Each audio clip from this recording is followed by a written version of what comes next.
What you are about to see is a media anomaly that network executives desperately try to scrub from the airwaves entirely. The live television broadcast seemed like an impossible glitch in the standard media matrix. Millions of American and international viewers tuning into the nation's largest talent competition expected the usual parade of polished pop stars and rehearsed novelty acts. But instead, they were confronted by over 30 rugged, mud-streaked individuals clad in worn tweed and flat caps. This was the Hawkstone Farmers Choir, a group that went from total anonymity to securing the public vote in a landslide victory that left industry veteran Simon Cowell visibly stunned, and media mogul Jeremy Clarkson celebrating aggressively in the audience. To the casual viewer, it was the ultimate feel-good television milestone, a heartwarming triumph for the agricultural backbone of the country. But our investigation into the group's background reveals that this televised victory was actually the climax of a chaotic, multi-layered corporate standoff. The public saw a heartwarming musical triumph, but behind the heavy stage curtains laid a calculated defiance of network rules, a suppressed corporate agenda, and a shocking origin story that broadcasting executives desperately tried to keep off the airwaves entirely. While mainstream media painted this as an organic assembly of simple country folks who just wanted to share their love of music, the paper trail reveals a highly aggressive corporate machinery operating in the shadows. The sudden explosion of this group onto the global stage disrupted standard network programming and forced corporate gatekeepers to scramble for damage control. Security teams and network lawyers were on high alert as this group of unpredictable, non-traditional performers bypassed the typical industry channels. As we peel back the layers of this viral phenomenon, we uncover an intricate web of media manipulation, government censorship, and an industry-wide crisis that the establishment desperately wanted to hide from the public eye. While the public believed this ensemble was born out of a traditional village hall community project, internal documents reveal it was actually engineered as an aggressive, high-stakes marketing stunt designed to exploit a massive loophole in commercial broadcasting regulations. Television personality Jeremy Clarkson and his executive team quietly auditioned over 500 active working agricultural laborers under the guise of an industrial talent search. But the true objective was to assemble a viral promotional vehicle for his regional alcohol enterprise. The production unit captured hours of raw footage, but when the final promotional film was submitted to the national broadcasting regulators, it triggered an immediate and total ban. The language utilized by the workers was deemed so extraordinarily volatile, laden with continuous profanity and aggressive regional slang, that the Advertising Standards Authority completely blacklisted the footage from ever appearing on commercial television, radio networks, or theatrical screens. The corporate campaign was effectively dead on arrival, leaving 40 furious vocal laborers stranded with no public outlet. Rather than absorbing the massive financial loss and returning quietly to their remote fields, the group chose to weaponize their collective rejection against the very networks that had silenced them. This was not a peaceful group of hobbyists accepting a corporate defeat, but a coordinated rebellion against the mainstream media apparatus. They refused to let the regulatory board erase their existence, setting up a clash between working-class laborers and elite television executives. The suppression of their initial media campaign only fueled their determination to find a larger, uncensored platform to deliver their message to the world. Stranded with a blacklisted project and facing total digital erasure, the group executed an unprecedented, unauthorized gamble by marching directly onto the live stage of Britain's Got Talent without revealing their corporate backing to the floor producers. The atmosphere inside the auditorium was thick with skepticism as 32 individuals covered in authentic farm residue walked into the spotlight, prompting visible eye rolls from a judging panel expecting a comedic disaster.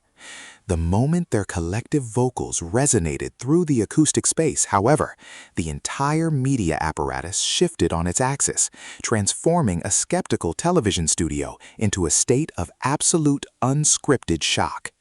The sheer sonic power of the performance bypassed the typical screening protocols, leading to an immediate standing ovation that completely disrupted the planned timing blocks of the live broadcast. Before the panel could even initiate a formal critique or uncover the group's banned commercial history, Judge Amanda Holden bypassed standard protocol entirely and slammed her hand onto the golden buzzer. This singular, reactive move launched these controversial outcasts straight into the high-retention live semifinals, igniting a massive, unmanageable viral storm across digital platforms that network executives could no longer contain or ignore. Behind the scenes, executive producers were frantic, trying to understand how a banned promotional group had just secured the most coveted spot on the network's flagship show. The standard corporate vetting process had completely broken down, allowing an unpredictable element to infiltrate primetime television. The live audience was completely captivated, unaware that they were witnessing a calculated act of media defiance that would completely alter the course of the entire season. As the choir's digital footprint exploded into millions of views, intense industry rumors began circulating across media networks, claiming that the group was secretly packed with professional theatrical plants hired to deceive the public. Our investigation into the actual payroll and land registries of the members, however, uncovered a reality that was far more complex than a simple casting fraud.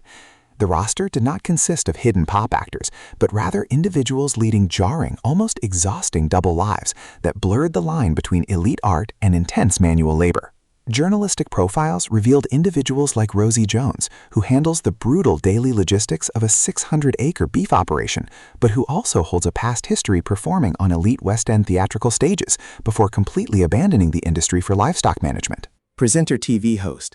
Similarly, classical tenor Aelid Wynne Davies was discovered to be an individual who routinely flies internationally to perform for global dignitaries, only to return to his remote hill farm within hours to manage the grueling, sleep-deprived chaos of the winter lambing season.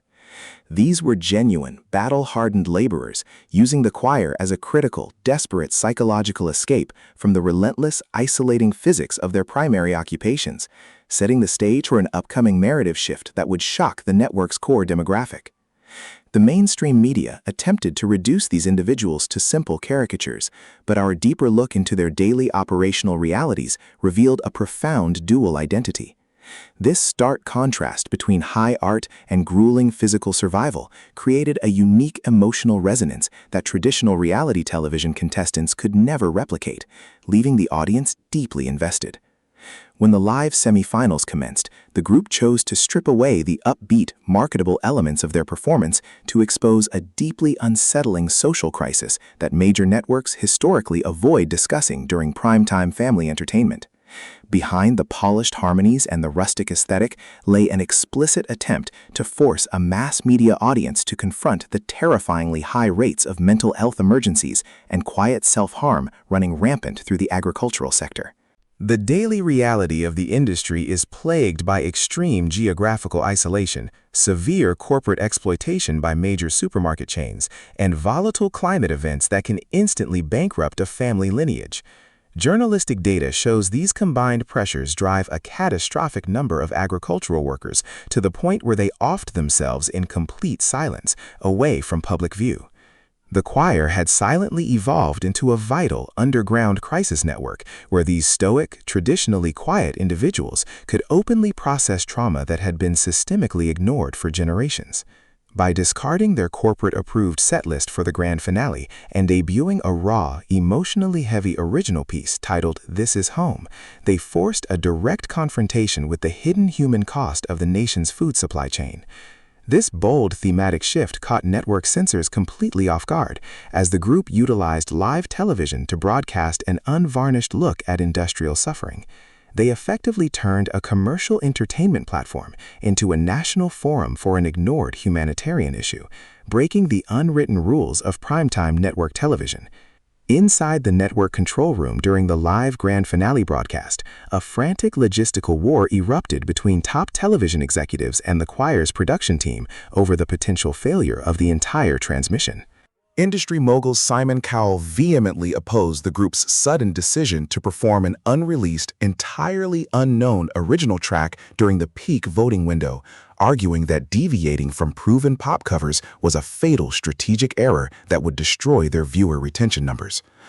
Complicating the situation further, a high-risk fire-eating performance scheduled immediately prior to the choir caused a severe health and safety delay, leaving the farmers stranded in the wings for an extended period while emergency crews frantically cleared a smoke-logged, hazardous stage. The psychological tension behind the scenes was immense, but when the live feed finally cut to the choir, the resulting broadcast delivered a raw, unpolished performance that completely broke the standard television formula. The raw authenticity of the piece triggered an immediate emotional collapse across the stadium audience, prompting digital endorsements from global internet icons like KSI, who bypassed network channels to demand the immediate streaming release of the track. When the final public metrics were calculated, the results completely upended the entertainment industry's data projections.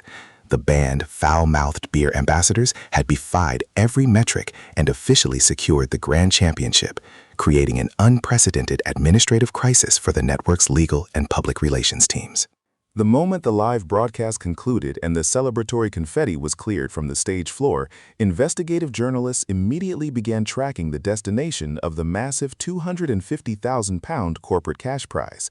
In an entertainment landscape where reality television winners traditionally utilize their payouts to secure personal luxury or fund private corporate brands, this group executed a financial maneuver that completely stunned industry analysts.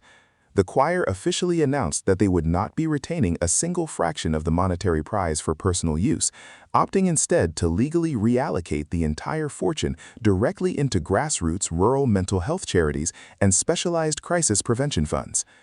Meanwhile, state security apparatuses are currently reporting intense logistical anxieties regarding the upcoming Royal Variety performance, where the choir is legally contracted to perform. Institutional gatekeepers are facing an unprecedented protocol challenge, realizing that an unpredictable group of laborers, originally banned by national media censors for extreme vulgarity and explicit noncompliance, is now scheduled to perform live and unedited in front of the reigning royal family, leaving authorities highly defensive about what might happen when the microphones go live. This massive financial and institutional disruption has forced corporate sponsors to completely rethink how they manage independent groups on live television. The redistribution of capital directly into emergency agricultural funds has solidified this group not as a transient pop culture trend, but as a permanent, disruptive socioeconomic movement.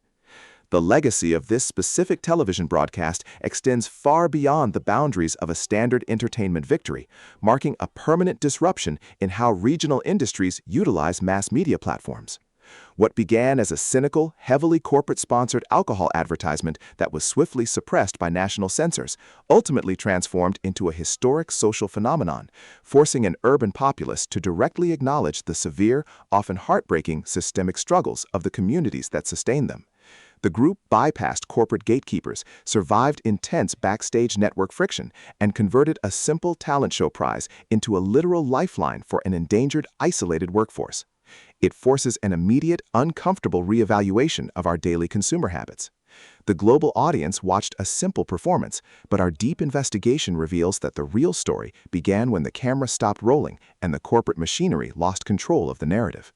This unprecedented broadcast milestone proved that public sentiment could be mobilized to bypass elite media censorship, setting a dangerous example for future network productions. The next time you walk through a commercial supermarket aisle, view a regional supply chain report, or purchase agricultural goods, you are forced to ask yourself a critical question. Will you ever look at the invisible human hands providing the food on your plate the exact same way again?